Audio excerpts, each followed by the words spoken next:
It's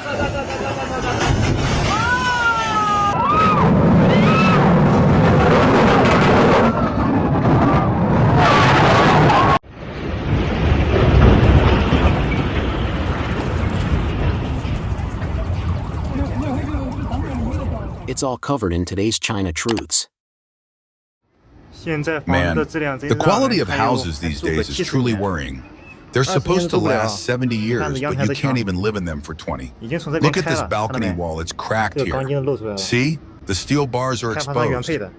On April 8, 2025, a second-floor building in Hancheng, Shanxi province, collapsed suddenly and without warning.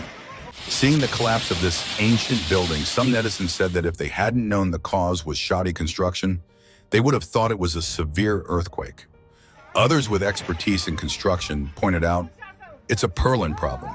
The tiles weren't properly secured. Another quipped, it's not as solid as tofu, truly living up to the term shoddy. China's shoddy construction is difficult to describe, and it is constantly being exposed by the public. Man, look at the base of this light pole. There are 4 expansion screws, but only 2 are holding it in place. Look how tall the pole is. How dangerous would it be in strong winds? Shoddy bridges and piers are also common. In July 2024, a road in Badong County, Enshi City, Hubei Province, deformed after heavy rain. A newly built road in Jinjiang City, Shanxi Province, was about to open to traffic when a dump truck drove over it, causing the road to collapse and trapping half of the truck. Some people commented, if it had officially opened to traffic and the traffic was heavy, the consequences would have been disastrous. On August 12, 2025, a stone guardrail on a bridge in Kikiao District, Shaoxing, Zhejiang Province, collapsed. In response, staff from the Hongqi community in Shaoxing spoke to media reporters. Man, a colleague went to check. The site is cordoned off and they should be repairing it. Woman, it was blown down by the wind. It was very windy yesterday. Reporter, are there any quality issues? Woman, no, the relevant authorities will repair it. One netizen pointedly noted, don't underestimate the power of nature, but don't underestimate its testing. This also explains why tin roofs and windows are blown away and bridges collapse during typhoons and flood discharges. Some netizens living overseas were also keenly aware of the contradictions in the staff's responses. The officials themselves were so incoherent, they didn't even notice. They said the quality was excellent, but it just couldn't withstand strong winds. Isn't that just poor quality? Are all mainland Chinese officials so stupid? This is how people in normal society directly react to CCP officials' habitual shirking of responsibility. A man took a photo of the piers of the Jialu River Bridge on the North 4th Ring Road in Zhengzhou, Henan Province. Man, look at that kid. He doesn't even know if it's dangerous. Standing there, isn't he afraid of a second collapse of the pier? I wonder if the collapse of this pier will affect the safety and quality of the entire bridge. The man expressed concern, asking which department should be responsible for situations like this. This echoes the sentiment of many. Huge sums of money were invested in bridge construction, but when problems arise, the relevant authorities refuse to take responsibility. A driver passing through a tunnel saw a leaking ceiling and exclaimed in surprise, "Man, wow, wow, wow." In response, netizens commented, "Look at New York's Lincoln and Holland tunnels. They were built more than 100 years ago and have never suffered a leak this severe." Another wrote, "This is the aftermath of the infrastructure mania." Others added, "I quit. Buildings are collapsing, bridges are crumbling, even mountains and rivers are roaring. The CCP is doomed." In August 2024, a video circulated online showing the collapse of Beijing's new Marco Polo Bridge. Some netizens mocked, "The quality is impeccable."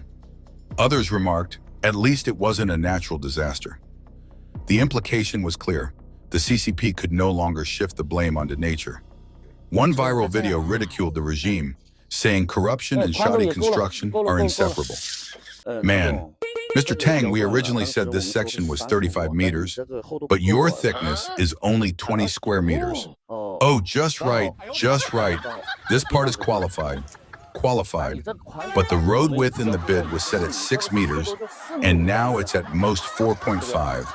That's not enough. Oh, the width is enough. On August 26, 2020, the Jiangxia Yellow River Bridge, part of the Sichuan-Qinghai Railway in Qinghai Province, suddenly collapsed during construction. A cable snapped, causing the 108-meter steel arch to crash into the river, killing at least 12 workers and leaving 4 missing. Netizens pointed out 2 concerns. First, construction was still happening in the early morning. Second, was this yet another case of shoddy work? The bridge was originally scheduled for completion in July, but was delayed to August. To accelerate the project, the contractor imposed a day and night 2-shift system, forcing workers to labor overnight. Beyond the rush, experts raised concerns. Peng Weibing, a civil engineering professor at Zhejiang University of Technology, told mainland media that the collapse might also stem from cable defects, construction errors, or improper operations. The project was led by the Section 11 Department of the China Railway Major Bridge Engineering Group, a state-owned enterprise. While SOEs claim professionalism, shoddy construction persists, an unmistakable reflection of the CCP's systemic corruption. Netizens reacted with disbelief. Half of the hammer cable snapped. The impact must have been massive. Others lamented, it happened before the bridge even opened to traffic. They shuddered at the potential casualties had it been operational. According to Hong Kong media outlet HK01, surviving workers revealed that the bridge's joint closure ceremony, the final connection of the main structure, had been scheduled for August 26th. One worker said, "We never imagined the collapse would happen on August 22nd. We were only 4 or 5 meters away from closing." Workers confirmed they had been laboring through the night to meet the August deadline. The CCP is preparing its so-called Grand Military Parade on September 3rd. The bridge's scheduled completion conveniently aligned with the event, sparking suspicions it was being rushed as a political tribute. Instead, it cost more than a dozen lives. On April 23, 2025, a fire broke out at the Chaobai River Bridge on Shunping Road in Beijing's Xunyi district. Video footage showed part of the bridge deck collapsing beneath the arch support, nearly splitting it in 2 as thick smoke poured out. Officials claimed the fire was caused by cables, but the CCP's reputation for deflecting blame left few convinced. Many netizens suspected the bridge collapsed first, igniting the cables afterward. One insider confirmed it collapsed around 5 a.m. The fire started in the pipes near the bridge. I was fishing about 800 meters away when it happened.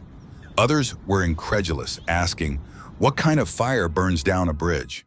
And how did it even catch fire? It's bizarre. Public records show that the Chaobai River Bridge, locally nicknamed the Rainbow Bridge, was built in 1999.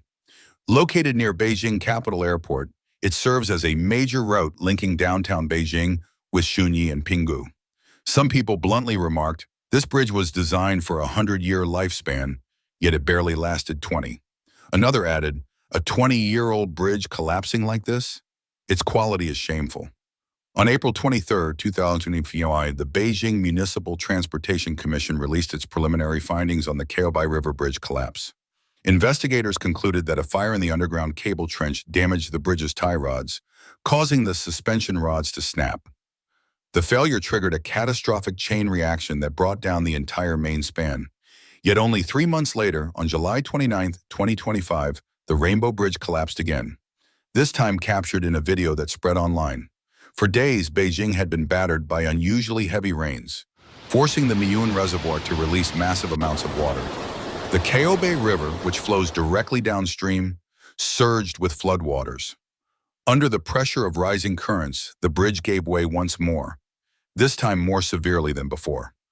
Online sarcasm flourished. No corruption here, just a once-in-a-millennium natural disaster. Others were harsher. China is drowning in shoddy construction. Compared with bridges or railings, however, what unsettles people most is the safety of their own homes. One man filmed his apartment exterior, showing a wall about to collapse. Family, this is terrifying. I reported it, and management simply stuck a note on the wall saying, paint peeling, keep out. That's all. The video struck a nerve. Netizens warned, These high-rise towers are ticking time bombs. Others mocked, even China's exports are substandard, why expect quality at home? Behind the jokes lies deep pain. One family emptied 6 wallets, scraping together money for what they thought would be a stable home, only to discover crumbling walls, sinking foundations, and ceilings riddled with cracks. A man cried out, "Is this a major safety hazard? We've only lived here a few years. We paid for a 5-star home, and now the walls are collapsing? Who deserves this kind of misfortune?" In Yuqi District, Shanxi Province, homeowners reported multiple collapses and structural cracks less than a year after moving in. The local Housing and Urban-Rural Development Department responded with indifference. "Yes, it was spot-checked. The documents are all in order. We'll reinforce or patch it. The foyer wall isn't part of the main structure. We can repair the cracks."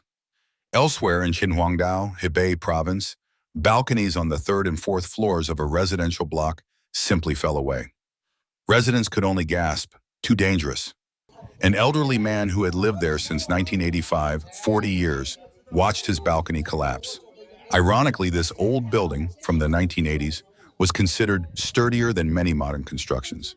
Yet even after just 4 decades, barely half of China's 70-year property limit, it failed. The site raises an uncomfortable question. How many new homes can truly last the promised 70 years? The irony is striking. While the CCP has spent decades stirring anti-Japanese sentiment, many wealthy Chinese are emigrating to Japan, drawn by its strict housing standards. In Japan, construction begins only with certified materials. Every project faces rigorous inspections. Homes come with 10-year warranties, and developers who cut corners risk heavy fines or even jail. Even unfinished projects are legally protected, making shoddy housing nearly impossible. The contrast is clear. Japan protects its citizens, while in China, people are left with collapsing homes and unsafe bridges. A good life is not only about income or food, but also safety, the certainty that roofs won't fall and roads won't give way. Yet in China, alongside unemployment and rising costs, families live with the fear that even their own homes may betray them. Please share your thoughts in the comments section below. We will keep reporting on the COVID surge in China, so don't forget to subscribe to our channel and turn on the notification bell to get the latest videos. And thank you for tuning in.